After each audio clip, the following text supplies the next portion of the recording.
perkenalkan, nama saya Dr. Muhammad Ramdi. Ya. Saya dari Bandung, Jawa Barat. Jadi mohon maaf sebelumnya kalau misalkan saya belum lancar bahasa Jawanya, jadi saya bisa belajar. Jadi pada kesempatan kali ini saya selaku dokter umum dari Puskesmas Bilangan, perwakilan juga dari Dokter Siti Nurfaida, mau sama-sama menyampaikan, sama-sama belajar tentang yang namanya demam berdarah. Karena bulan-bulan kemarin banyak dari saudara-saudara kita juga terkena demam berdarah, khususnya di Malayang dan lain sebagainya, itu lebih banyaknya demam berdarah. Sebelumnya saya jelasin dulu demam berdarah itu apa. Jadi demam berdarah itu gejalanya demam, panas, ngegerges, bahasanya ngegerges, demam, mual, muntah. Terus kok bisa dok?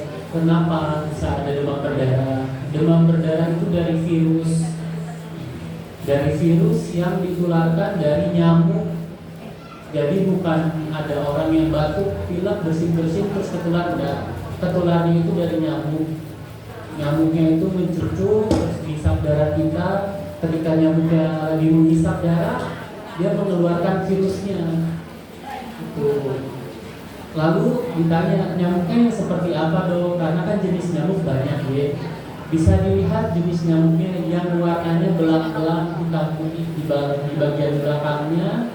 Nah itu biasanya nyamuk demam berdarah. Dok, bagaimana cara memberantas nyamuk demam berdarahnya? Biasanya kita kalau di rumah kan pakai yang semprotan gitu ya Bu. Disemprot. Terus kalau misalkan kayak anak kecil yang punya di rumah pakai autan gitu ya, pakai autan gitu, pakai lotion buat anti nyamuk itu bisa. Tapi itu hanya membunuh nyamuk-nyamuk yang sudah terbang. Sedangkan di kehidupan juga manusia kan ada perkembangannya, ada dari bayi dulu jadi dewasa, terus jadi lansia dan lain sebagainya. Nyamuk juga sama, ada kehidupannya. Kalau cuma disemprot, berarti yang cuma sudah dewasanya nyamuk yang matinya yang akan mati. Tapi ada yang namanya bayi nyamuk atau jentik-jentik. Jentik-jentik itu apa? Jentik-jentik itu bagian dari nyamuk yang belum dewasa. Nah itu nanti kalau misalkan sudah dewasa, dia akan berubah menjadi nyamuk. Jadi bagaimana cara memberantasnya itu yang paling utama dia ada namanya 3M.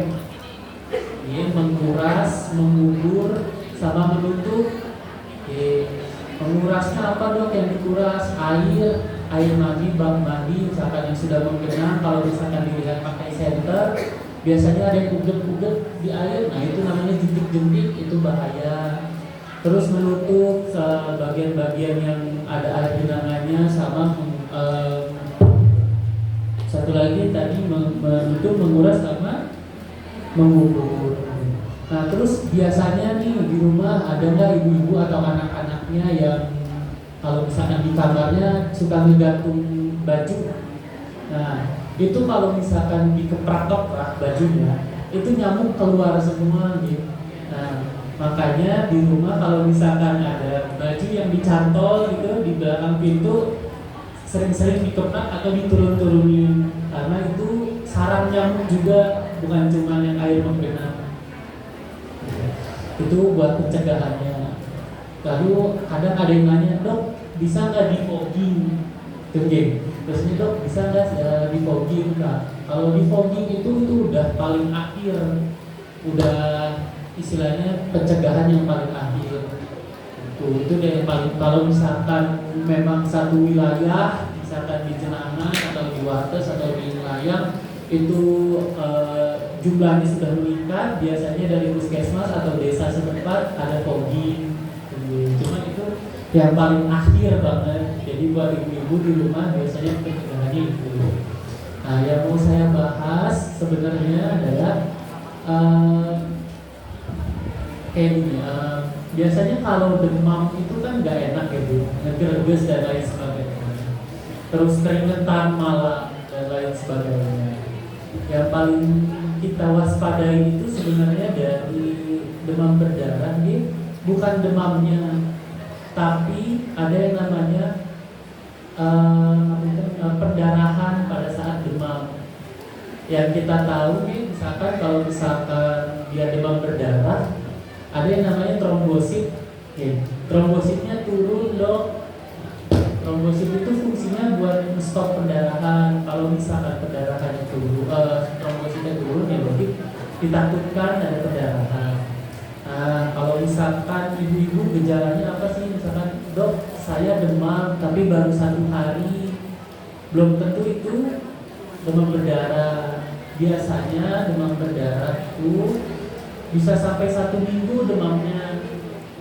Tapi biasanya kalau misalnya ibu atau nanti anak punya anak cucu gitu ya, ada anak cucunya demam, awalnya tiba-tiba demamnya langsung tinggi, sehari 2 hari tinggi, nanti hari ketiga hari keempat sudah ada demam.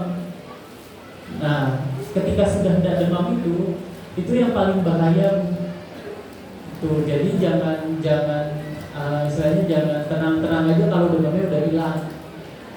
Ketika demamnya sudah turun, itu namanya fase kritis. Dia ditakutkan nanti trombositnya makin turun. Jadi kalau misalkan memang ada demam, dicek demamnya. Kalau sudah sampai 3-4 hari masih demam, dia nanti ke puskesmas atau ke tempat lainnya supaya bisa dicek darah, supaya kita bisa lihat apakah perlu penanganan khusus atau bisa diobati di rumah. Kita sebagai dokter kan istilahnya penyalur kesembuhan dari Allah. Kita hanya berikhtiar supaya tidak begitu parah sakitnya.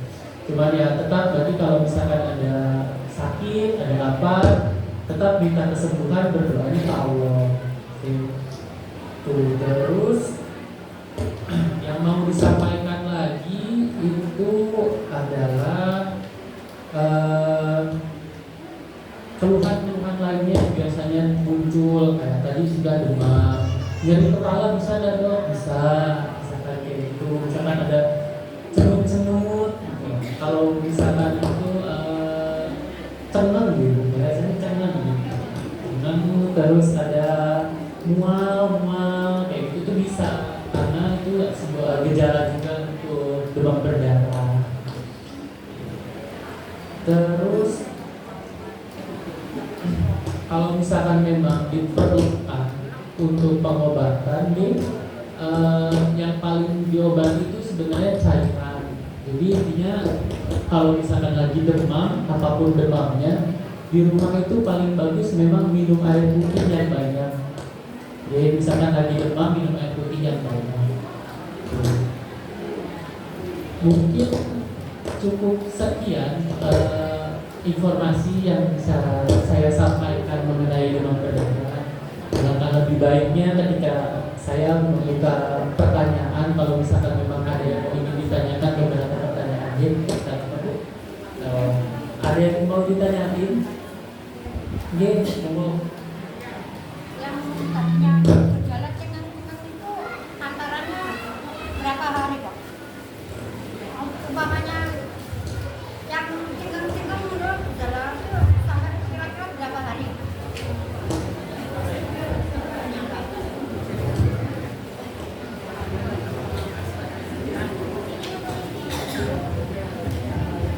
Assalamualaikum warahmatullahi wabarakatuh. Yang kami tanyakan yaitu masalah cengang-cengang yang tandanya tapi bisa juga yang namanya demam berdarah. Ya cuma berjalan. Assalamualaikum warahmatullahi wabarakatuh. Kalau misalkan ada cengeng itu nggak tentu demam berdarah dulu, harus ada demamnya.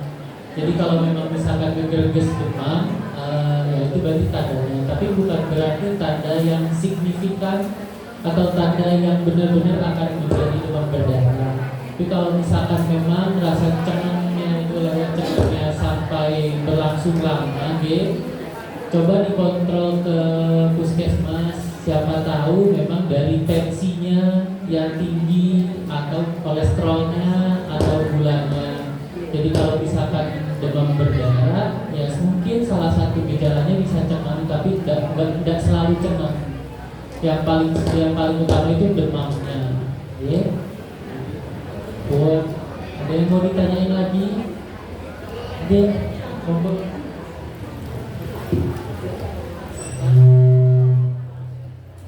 Assalamualaikum warahmatullahi wabarakatuh. Waalaikumsalam warahmatullahi wabarakatuh. Yang saya tanyakan di sini adalah yang pendarahan.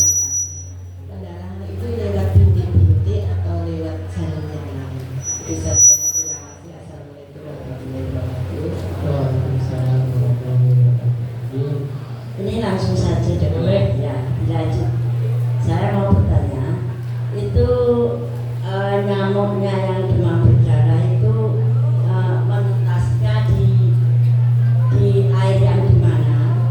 Soalnya di rumah saya itu ada kolam lele. Itu ada kolam lele, 2 kolam itu. Jadi seumpama kolam itu sudah ada lelenya, apa itu mungkin bisa untuk menetas nyamuk? Tapi kalau yang utama yang saya tanyakan, menetasnya itu yang air yang seperti apa gitu? Apa di kamar mandi atau di mana dan sebagainya? Sekian, terima kasih. Terima kasih. Izin jawab dulu. Yang pertama tadi bagus pertanyaannya, perdarahannya itu apakah bintik-bintik atau bagaimana? Yang paling sederhana memang bintik-bintik, Bu. Cuman bintik-bintik itu nggak khas, maksudnya nggak begitu pasti ke arah demam berdarah, karena demam-demam lainnya yang karena virus pun bisa keluar bintik-bintik. Virus-virus lainnya di luar demam berdarah. Tapi memang yang paling sederhana bisa dilihat ada bintik-bintik merah kecil. Kalau misalkan ditekan dia bisa hilang, tapi nanti muncul lagi. Biasanya seperti itu. Lalu tadi pertanyaannya apakah hanya dari situ saja atau bisa dari tempat lainnya? Perdarahan paling sering itu gusi. Gusi itu kalau misalkan lagi gosok gigi, lagi demam, geger-geges sudah 5 hari, ibu lagi gosok gigi, tiba-tiba gusinya berdarah. Nah itu juga bisa sebagai tanda. Lalu misalkan mimisan yang mendadak juga bisa. Terus yang paling parah lagi ya berarti keluar perdarahan dari telinga. Cuman itu jarang sampai seperti itu. Yang paling sering itu gusinya berdarah ketika lagi gosok gigi. Tapi diawali dengan demam. Jadi kalau misalkan nggak demam, nggak apa, lagi sehat, lagi gosok gigi gusinya berdarah, mungkin itu kekencangan, kekencangan aja itu. Cuman kalau misalkan lagi demam, lagi nggak enak badan, terus gosok gigi tiba-tiba berdarah, ya itu patut dicurigai. Terus yang pertanyaannya selanjutnya, menetasnya di mana? Di air mana? Sebenarnya di air manapun bisa sih, Bu. Cuman yang paling utama itu yang air yang sudah lama menggenang dan kotor. Tuh, kalau di kamar mandi bisa ada, sejauh yang saya di sini ada beberapa kasus yang di kamar mandinya juga ada jentik-jentik nyamuk. Jadi kemungkinan juga masih bisa. Cuman memang secara ilmiahnya kan kalau misalkan mandi kan pasti dia kekuras terus gitu. Jadi harusnya aman. Lalu kalau misalkan yang kolam, ada kolam isi air, ya bagus, sudah bagus diberi ikan, karena ikan itu istilahnya akan makan jentik-jentiknya. Jadi kolam yang misalkan ibu-ibu punya kolam, kemudian ada kosong, boleh diisi ikan, tidak apa-apa, karena itu nanti jentik-jentiknya mungkin akan dimakan ikan. Itu sebagai istilahnya predator alaminya. Jadi sudah bagus kolam ikannya gitu. Jadi kalau misalkan ditanya akan menetasnya di mana, di air manapun yang menggenang lama, karena nanti nyamuknya akan seperti itu. Paling sering itu nyamuk Aedes aegypti dia namanya. Dia terbangnya itu di pagi sama sore hari. Jadi kalau misalkan mau mencegah, paling bagus itu memang penyemprotan di rumahnya itu pada saat pagi dan sore hari. Oke, seperti itu. Sudah tolak tadi aman. Oh iya, diulangi lagi. Iya. Oke, yang perdarahan tadi ada pertanyaan untuk demam berdarah, perdarahannya apakah cuma bintik-bintik atau bisa lewat yang lain? Tadi kalau misalkan perdarahannya itu memang yang paling awal dan paling sederhana adalah bintik-bintik atau ruam-ruam di kulit, biasanya di tangan sama di kaki. Tapi itu tidak jadi acuan sebagai demam berdarah, karena kalau misalkan virus-virus lainnya, apalagi anak kecil kan banyak virusnya kayak campak, kayak gitu-gitu, itu juga akan keluar titik-titik perdarahan. Tapi kalau misalkan memang sudah demam lama lalu ada bintik-bintik ya patut dicurigai demam berdarah, lalu kita cek lab dan dibawa aja ke fasilitas kesehatan terdekat ya. Terus pertanyaannya bisa keluar dari mana lagi perdarahannya? Tadi sudah dibilang kalau misalkan lagi demam, terus tiba-tiba lagi gosok gigi, kemudian gusinya berdarah, itu bisa jadi tanda-tanda perdarahan lagi demam berdarah. Tapi kalau misalkan tidak demam, tidak sakit, tidak apa, lagi sehat walafiat, lagi gosok gigi berdarah, ya itu kemungkinan ada kencangan gitu, gosok giginya trauma gitu. Terus perdarahan lainnya bisa dari lagi demam ceritanya, terus mimisannya banyak, itu nggak berhenti, kemungkinan bisa demam berdarah juga. Atau paling parahnya itu adalah perdarahan dari telinga, biasanya seperti itu. Ada yang mau ditanyain lagi mungkin? Satu lagi, Ibu, monggo.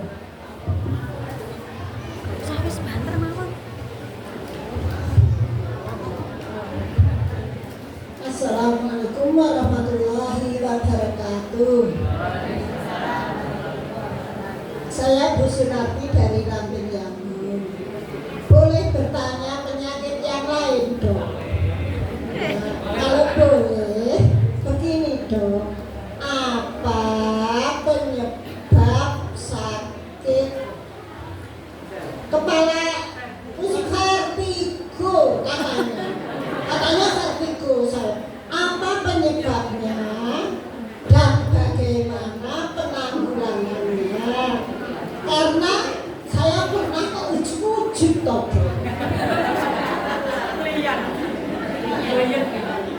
Demikian pertanyaan saya. Assalamualaikum warahmatullahi wabarakatuh.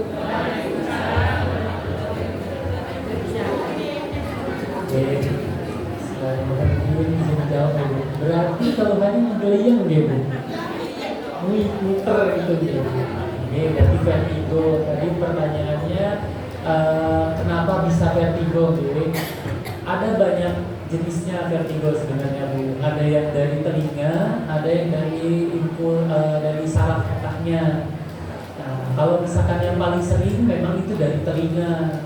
Itu karena istilahnya itu sudah berusia gitu. Jadi istilahnya keseimbangannya jadi berkurang, atau kadang suka korek-korek telinga enggak?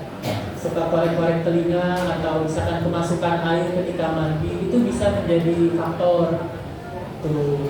Atau misalkan memang ada bawaan dari keluarganya yang memang riwayat vertigo yang parah, itu juga bisa. Terus tadi pencegahannya deh. Sebenarnya pencegahannya itu dan begitu sulit ya. Yang penting nggak korek-korek kuping, itu yang pertama. Terus kalau misalkan di medis gitu, ada yang namanya manuver head play, cuma itu sulit untuk digerakkan. Yang penting ketika memang ada vertigo, usaha pertama itu adalah kalau misalkan mau bangun, jangan langsung bangun berdiri itu, pelan-pelan ngadep samping dulu. Misalkan lagi tidur telentang ya, ngadep samping, terus baru ke samping lagi. Kayak lagi hamil besar kan nggak boleh langsung bangun gitu. dia harus miring dulu baru ke samping. Nah, itu bisa menjadi terapi supaya nggak begitu nggak begitu muter. Tuh. Cuman kalau misalkan sudah seperti itu dan tidak terkontrol atau misalnya gejalanya makin parah sampai mual, sampai muntah gitu, lebih baik saran saya ke fasilitas kesehatan supaya dapat obat suntik biar nggak terlalu mual, biar nggak terlalu ngegelayang. Sampun Ibu, ada yang mau ditanya lagi? Ya, cukup? Sudah. Mungkin ada yang mau ditanyain lagi terakhir, kalau udah ada kita tutup. Sampun? Oh boleh.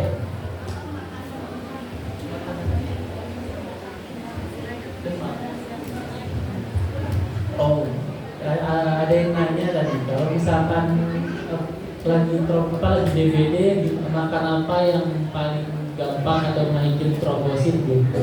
Biasanya sebenarnya tidak ada sih, maksudnya tidak ada makanan yang signifikan yang bisa menaikkan trombosit, karena pasti trombosit di hari ke-5 ke-6 dia akan naik sendiri. Cuman ada beberapa jurnal yang pernah saya baca, biasanya itu jambu biji itu bisa naikin trombosit, jambu biji, jambu merah gitu ya. Yang guava itu tuh bisa naikkan trombosit. Biasanya seperti itu. Untuk makanan-makanan lainnya ya tidak begitu ada yang signifikan untuk menaikkan trombosit. Sampun. Baik, mungkin banyak yang menganjurkan untuk makan es krim kok. itu biar enak dari